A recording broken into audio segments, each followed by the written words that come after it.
Bom, gente, vocês devem ter visto aí que nos últimos dias o conflito entre Israel e Irã se intensificou bastante. E no dia de hoje, 23 de junho de 2025, houve o noticiamento de algo muito importante, que foi o ataque que o Irã realizou com mísseis a bases militares dos Estados Unidos em vários países ali do Oriente Médio. Um desses lugares foi a base americana de Al-Udeid, no Catar, e também a base aérea de Ain al-Assad, né, que também teria sido atingida no Iraque, ainda sem uma confirmação por parte das autoridades estadunidenses. E esse movimento chamou a atenção de muita gente porque ele veio justamente na esteira dos ataques que os Estados Unidos promoveram a 3 usinas nucleares no Irã, 3 instalações de enriquecimento, de gerenciamento, de pesquisa nuclear da região, que são essas daqui: Fordow, Natanz e Isfahan.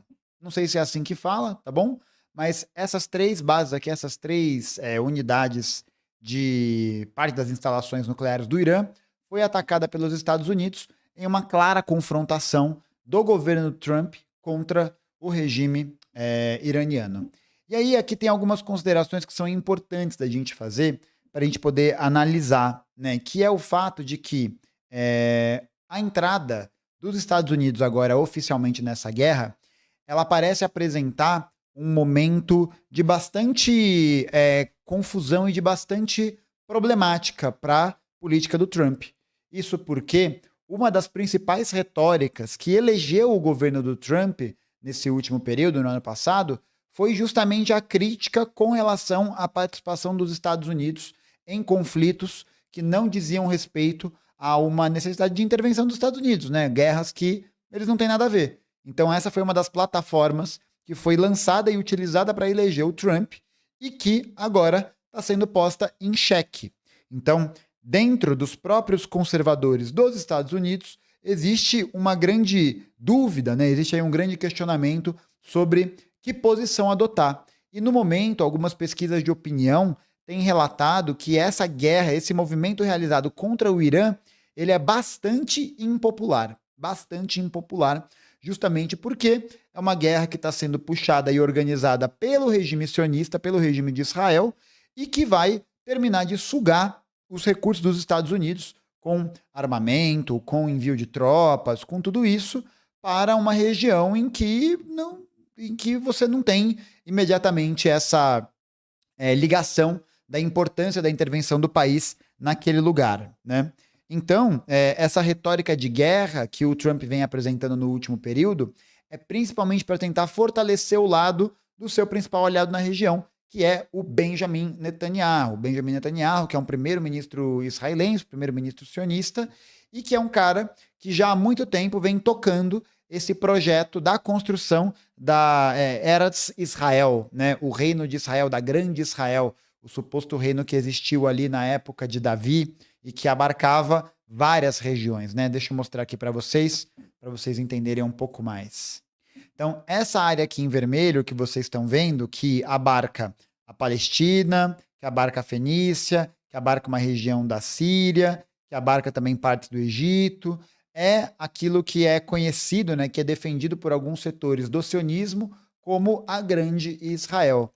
Essa imagem, né, essa referência, ela já foi apresentada pelo Benjamin Netanyahu, inclusive na Organização das Nações Unidas, em que é possível ver que Israel expande os seus domínios, né, então já domina completamente a Palestina, e também começa a articular governos na região para poder consolidar o seu apoio local, né? Então, o Benjamin Netanyahu, como governante do sionismo, né, mas aí que é importante, não faz diferença qual que é o primeiro-ministro, qual que é o político específico. A política sionista colonial de expansão contra os palestinos é uma política que vai acontecer independentemente de quem é o primeiro-ministro. Tá bom? Então isso aqui é um dado muito importante para a gente não cair naquela falácia que muitas vezes alguns sionistas ditos de esquerda defendem, né, de que o problema é o fascista do Netanyahu, né? O problema é só ele, né? O problema não é a existência de Israel em si. Não, o problema é a existência de Israel em si. O problema é a existência do Estado sionista. Porque com a existência do Estado sionista nessa região, o que você tem é um verdadeiro Estado satélite que funciona como uma grande base militar para poder realizar operações na região e assim consolidar uma área de hegemonia ligada ao Ocidente e ligada também aos interesses dos Estados Unidos e do Reino Unido, principalmente, né? Que são dois países que têm ali essa ligação histórica com o regime. Então essa guerra que aparentemente está ganhando cada vez mais força, que está tracionando cada vez mais, ela é um momento decisivo para a gente poder também perceber que a própria retórica típica dos Estados Unidos, né, que faz com que eles se vejam no direito de interferir em guerras, não está mais colando com a mesma eficiência que colava antes. Porque em 2001, depois do ataque às Torres Gêmeas, entre 2001 e 2003, foi muito ventilado na cultura popular dos Estados Unidos sobre a necessidade de intervenção no Oriente Médio para poder acabar com o novo inimigo, né? Quem que era esse novo inimigo? Era o terror, era o terrorismo, né? Com o fim da União Soviética em 91 e com o fim dessa narrativa que fazia essa contraposição, né, que colocava capitalistas versus comunistas lado a lado, né, que colocava eles em disputa, quando esse inimigo comunista, né, o fantasma vermelho, ele sai de cena, seria necessário para poder continuar essas políticas de expansão e continuar também realizando aí os movimentos do imperialismo, a criação de um novo inimigo. Quem foi esse novo inimigo? O terror. O novo inimigo é o assim chamado terrorismo, e que vai ser parte fundamental da retórica da indústria cultural dos Estados Unidos. Então, nessa época, você tem vários filmes que fazem a retratação a isso. Então, você tem Soldado Anônimo, você tem Guerra ao Terror, que inclusive ganhou Oscar, você tem Leões e Cordeiros, que é um filmaço muito bom. Enfim, você tem várias obras que vão caminhar nessa direção, né, de fortalecimento dessa narrativa de guerra contra o terror. E um dos principais alicerces que garantiu, né, uma das principais bases que garantiu o sucesso desse discurso foi justamente a insistência na fala da existência de armas de destruição em massa e que vão ser legitimadas cujo discurso vai legitimar a invasão do Iraque em 2003.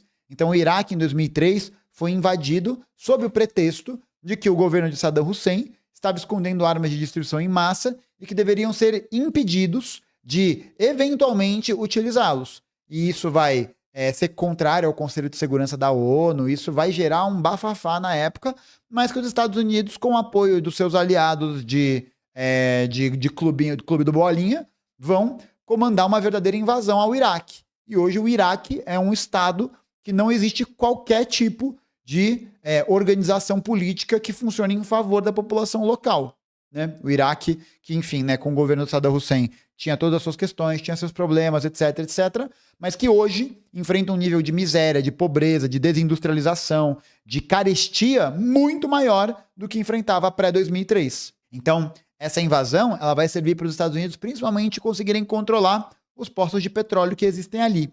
E esse é um outro ponto muito importante desse debate, dessa análise, né? Porque quando a gente olha para a posição estratégica que o Irã ocupa na região, a gente vai perceber uma coisa. Deixa eu abrir aqui um mapinha para poder mostrar para vocês mais uma vez. Peraí. Olha aqui. Esse mapa aqui, gente, é um mapa que tem no site do que é meu? Na Livraria do Congresso dos Estados Unidos, tá? Então esse mapinha aqui que vocês estão vendo é um mapa que tem a localização dos principais campos de gás e petróleo da Península Arábica, né, que é essa daqui, onde está a Arábia Saudita, onde está o Iêmen, onde está o Omã, onde está o Kuwait, onde está os Emirados Árabes Unidos, onde está o Bahrein, onde está o Catar, onde está o Omã, onde está todos os países que fazem parte desse circuito aqui. E aí você tem também a participação aqui do Egito, da Turquia e do Irã, que já estamos falando quase na Ásia Ocidental, Ásia Central. Então aqui a gente tem em vermelho os principais campos de gás, em verde os principais campos de petróleo. Essas linhas verdes que vocês estão vendo são justamente as linhas dos oleodutos.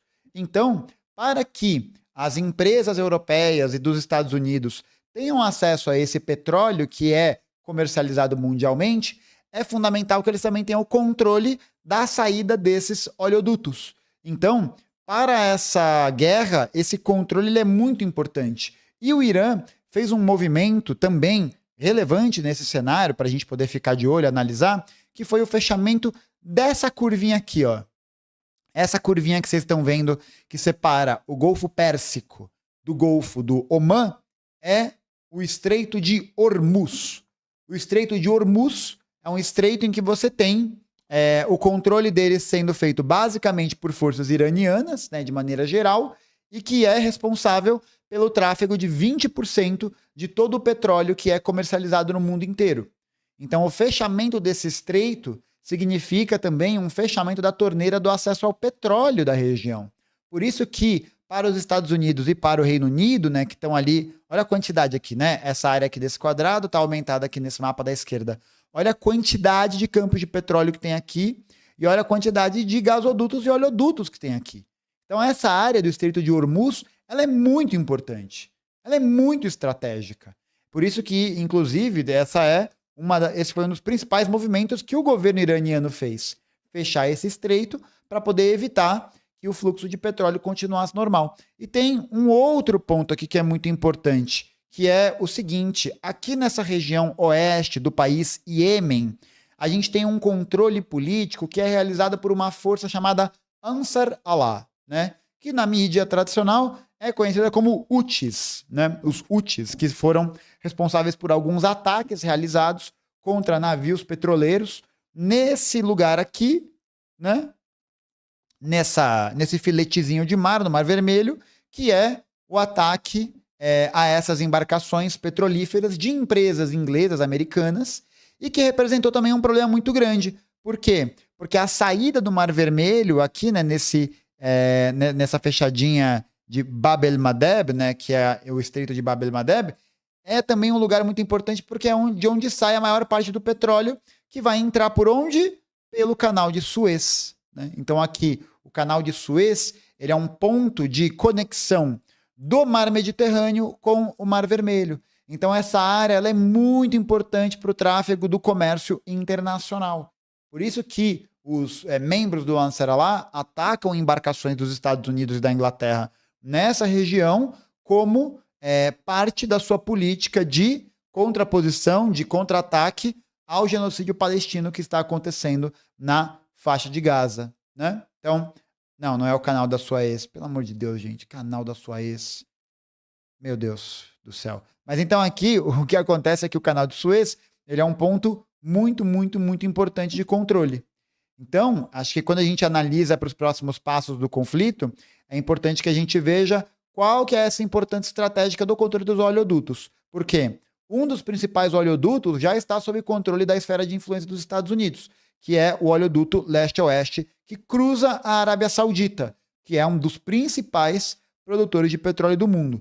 Além disso, recentemente, né, a gente viu a queda do governo da Síria com a fuga do Bashar al-Assad e da sua família para a Rússia, depois que as forças de oposição russas, depois que as forças de oposição sírias, lideradas por um movimento chamado HTB, conseguiram dominar o país de uma maneira geral e conseguiram controlar também um outro oleoduto importante, que é um oleoduto que faz conexão terrestre com o mar Mediterrâneo, né? Que fica aqui em Tartus, dá para ver aqui? Tartus e Bani Yas, um lugar que você vai ter essa leva, né, de petróleo, essa leva de petróleo para poder chegar ao mar Mediterrâneo muito mais facilitado.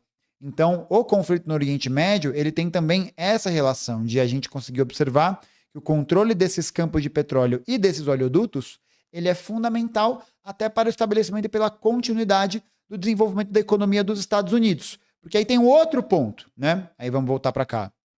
Tem um outro ponto. O governo do Irã não fechou o Estreito de Hormuz, mas houve a passagem de uma proposta do parlamento iraniano para que esse fechamento pudesse acontecer, né? Então isso foi proposto e não sei se isso já foi aprovado. Isso, né? Não fechou. Ele pode vir a fechar, né? E com o fechamento desse estreito, o que acontece na prática vai ser uma crise no preço mundial do petróleo. O que provavelmente vai acontecer vai ser isso. E você tem uma outra questão, né? Que é o fato de que o discurso do Trump está muito atrelado ao desenvolvimento da sua economia baseado no uso do petróleo. Então a gente tem um retorno dessa retórica do drill, baby drill, né, dessa retomada da indústria petrolífera dos Estados Unidos e que Não sei até em que pé que está isso, né? Mas eu imagino que não tenha conseguido se desenvolver de maneira mais robusta e que ainda não tem condições de realizar essa exploração dentro do território.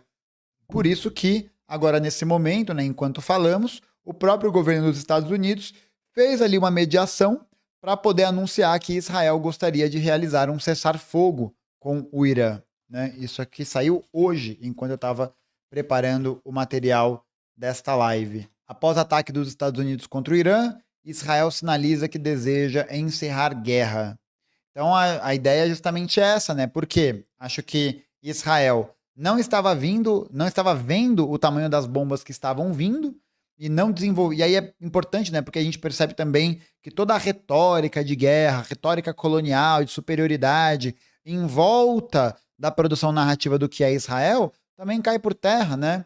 Porque aquela história do Iron Dome, do domo de ferro, da defesa aérea intransponível, não é tão intransponível assim, né? Já que Tel Aviv foi severamente atacada por vários projéteis, vários mísseis balísticos das forças iranianas, né? Então, você tem essa quebra e, além disso, você também tem um movimento que seria muito dispendioso para a própria imagem do governo dos Estados Unidos e também para o próprio desenvolvimento econômico do país.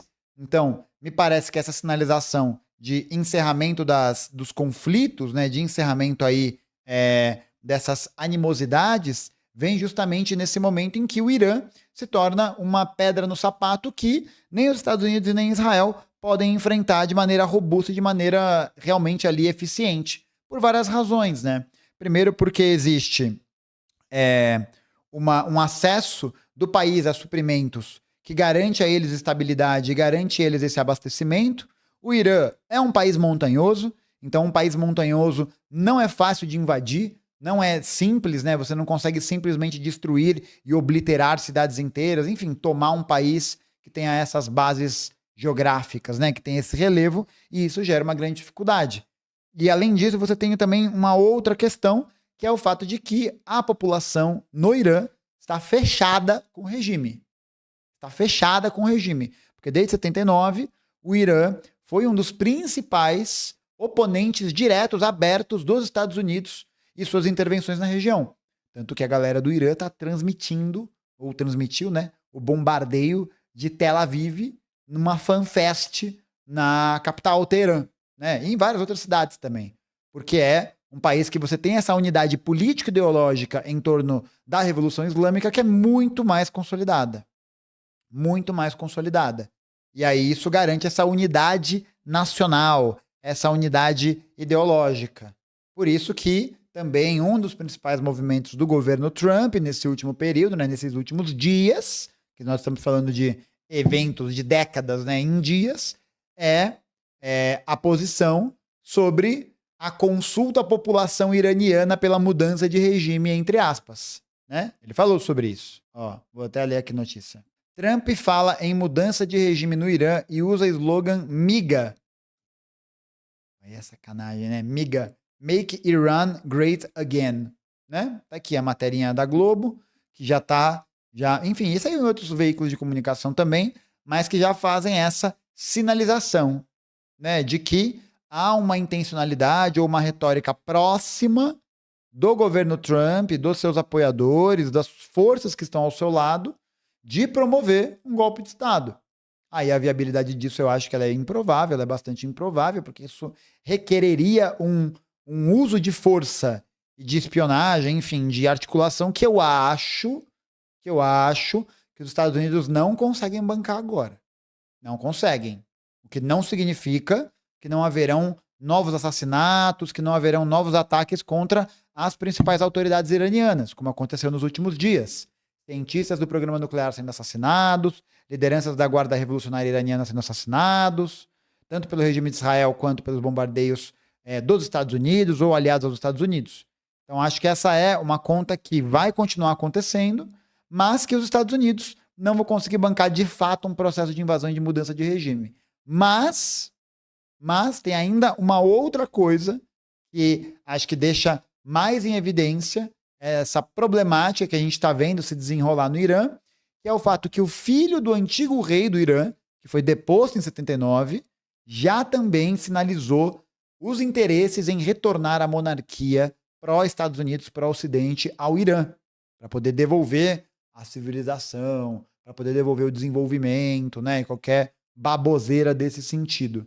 E eu acho que tem um outro ponto, e aí para ir encerrando, indo para os finalmente, né, que eu acho que a gente já falou de bastante coisa, que é o seguinte: a gente tem um outro ponto que é o papel que a Rússia e a China estão tomando nessa jogada, né, que estão tomando aí nesse contexto, que é uma tentativa de atenuação do conflito. E é importante lembrar isso, porque apesar do Irã fazer parte do BRICS, o BRICS não é uma aliança militar. O BRICS é um bloco econômico, é um bloco comercial, é um bloco que não tem o mesmo tipo de acordo que existe na OTAN, que é a Organização do Tratado do Atlântico Norte, formada depois da Segunda Guerra Mundial, e que tem uma das suas principais diretrizes estabelecidas no fato de que, se um país da OTAN é atacado, isso significa que todos os membros da OTAN automaticamente estão em guerra contra aquele país que atacou.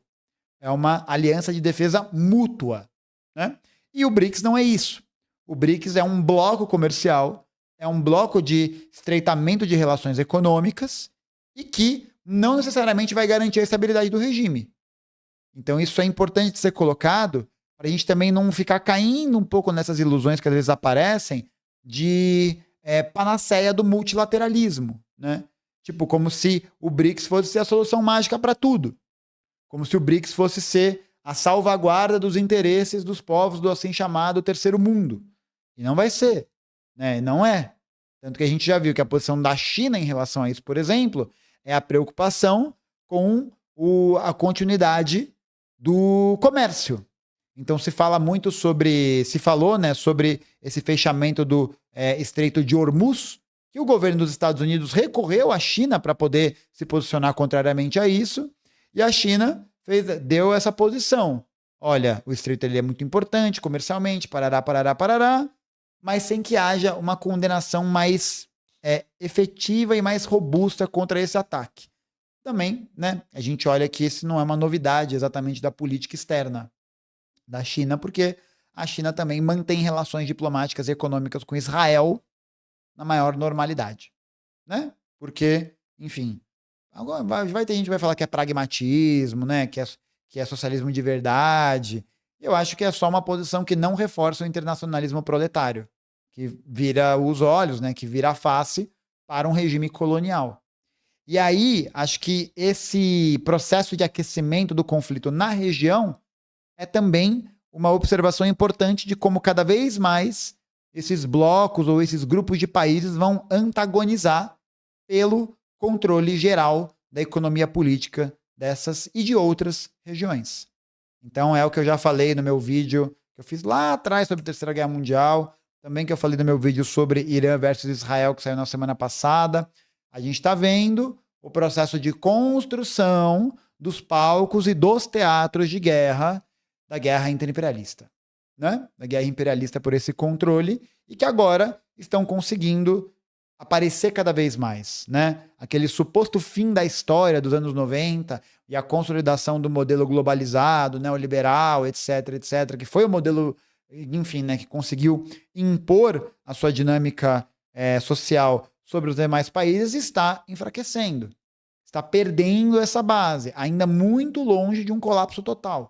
Muito longe, mas está perdendo. E eu acho que esse movimento que o governo dos Estados Unidos fez para a direção de um conflito com o Irã vai ser uma das pedras no sapato da administração Trump no próximo período. Especialmente porque se houver a opção de continuar com esse conflito, de mobilizar tropas para o país, eu, Gustavo Nassager Fato, professor, blá, blá, blá, acho, essa é a minha opinião, de que o Irã vai ser um atoleiro igual foi o Vietnã. Igual, né, com algum tipo de similaridade. Eu acho que vai ser uma guerra, se houver esse envolvimento direto, né, esse envolvimento realmente ali de embate deliberado entre as duas forças, é uma guerra em que os Estados Unidos têm muito a perder e pouca coisa a ganhar, pouca coisa a ganhar. Mas é isso, não há outra alternativa. Eu acho que não há alternativa nesse cenário porque é a própria hegemonia também dos Estados Unidos que está em jogo aqui, né? Se ele não pode interferir no processo de decadência do Estado sionista de Israel, que é o que está acontecendo agora com os ataques do Irã, então significa que ele vai perder a hegemonia naquela região. Os Estados Unidos estão vivendo uma sinuca de bico. E eu acho que esse movimento que foi feito agora, alinhado com os protestos que estavam rolando na Califórnia, com toda essa ebulição social que está acontecendo dentro do território dos Estados Unidos, é mais um passo no crescimento da instabilidade interna do país. E que, enfim, acho que ainda vai gerar bastante o que falar. E a posição do Brasil em relação a isso é uma posição absolutamente meio neutrona, assim, sei lá, né? Acho que existe mais preocupação em estar em Paris, né? Em fazer viagens tirando foto com Macron, fazendo ali esse meio de campo com o que existe da linha de política dos democratas dos Estados Unidos, né? Porque é isso. Qual foi a posição da França nesse movimento aí nesses dias? Israel tem o direito de se defender. Então acho que o fato do Brasil estar se alinhando com esses setores, com esses grupos, é também um sinal de enfraquecimento da própria capacidade de soberania e de autonomia nas decisões de política internacional que o Brasil toma. Porque o Brasil escolhe, é importante isso ficar claro, né? Ninguém é colocado ali na conjuntura. Beleza, você pode até ter dados conjunturais, correlações de forças que mudam, né? Enfim, que geram essas alterações e tal. Mas você pode tentar construir uma política externa, internacional, com mais soberania, com mais autonomia e visando promover esse desenvolvimento ou, enfim, né, a articulação de um bloco que não seja totalmente entregue aos interesses do capital internacional mais tradicional, né? E o que acontece é que o Brasil não vai tomar essa decisão. Eu acho que o Brasil está mais alinhado com essas forças ligadas à política externa dos partidos democratas e da União Europeia na atualidade do que ou num alinhamento político ideológico maior com o BRICS ou num alinhamento político ideológico próximo ao Trump, né? Que aí a gente está falando de dois caminhos que o governo opta por não tomar, né? E, enfim, vai vir gente nos comentários falando que vai lá então, né, fazer política, blá, blá, blá, blá. E é isso, né, gente? O Brasil continua vendendo petróleo para Israel. O que você quer que diga, né? Tipo, você quer que a gente minta? A gente pode mentir, a gente pode falar que tá tudo bem, né? Que, enfim, essa política externa é uma maravilha. Pode falar, pode, né? Vai ser mentira, mas a gente pode falar, certo? Então acho que a gente está vendo o crescimento dessas tensões e eu acho que isso vai respingar em outras áreas que não só no Oriente Médio. Até a Raíssa Centenário mandou aqui o superchat, muito obrigado, Raíssa. Eu acho que vai rolar guerra civil nos Estados Unidos, como o canal Predictive History disse. Eu acho que tá cedo para falar ainda. Eu acho que tá cedo. Mas se houver um conflito dessa natureza e dessa ordem, não vai ser um movimento na direção de uma revolução socialista no país. Vai ser uma guerra civil pelo controle da hegemonia das frações da burguesia. Eu acho que vai ser mais nessa caminhada do que num processo de organização geral, né, da classe trabalhadora e tudo mais. Mesmo porque essas plataformas também estão pouco desenvolvidas no país. Tem poucos movimentos comunistas, enfim, né, que defendem essa característica, que não são pelegos e tal. Então acho que iria mais para essa direção do que uma guerra civil para derrubar o poder da burguesia dos Estados Unidos. Tanto que é isso. Fortalecimento da retórica chauvinista do Trump, o fortalecimento dessa retórica nacionalista, dessa retórica Make America Great Again, Destino Manifesto, etc, etc, etc. É uma tentativa de retomada desse olhar dos Estados Unidos como uma grande potência hegemônica e que vai poder tutelar os países de acordo com a sua vontade e o seu poder. Mas primeiro fechados em si mesmos, né? Fechados nesse propósito ideológico para poder criar essa coesão e criar essa narrativa, né? A grande ideia do Make America Great Again é conseguir consolidar essa ordem ideológica, conseguir consolidar essa visão de mundo que os estadunidenses têm de si mesmos, né? Como grande farol da civilização, da liberdade, da humanidade, da democracia. E que eu acho que se fortalece muito com esses movimentos de direita, né? Especialmente esses movimentos ligados aí a uma tradição WASP, né? White Anglo-Saxon Protestant, né? Que é a base ali da ideologia colonial, por que não, né? Da ideologia supremacista presente aí nos Estados Unidos e que é presente também sob outras formas, né? Como no sionismo em Israel, como na ideologia africana da África do Sul no apartheid e como foi também o próprio nazifascismo que percorreu a Europa, que percorreu também os Estados Unidos, que percorreu o Brasil, enfim, essa ideologia que visa reforçar esses aspectos nacionalistas para poder fomentar uma narrativa de guerra. Mas como a gente já viu guerras nos últimos 20 anos que os Estados Unidos se envolveram e não deu em nada, né, e que não gerou esse resultado realmente ali como era esperado, pelo contrário, essa retórica perde força e perde também o seu campo de legitimidade, né? Então acho que a gente está vendo a perda dessa legitimidade e vamos ver, né? Vamos ver aí quais vão ser as cenas dos próximos capítulos. Mas com certeza a gente está vendo um processo de acirramento dessas contradições, de acirramento desses conflitos internacionais e também caminhando cada vez mais rapidamente para uma guerra interimperialista de proporções cada vez maiores.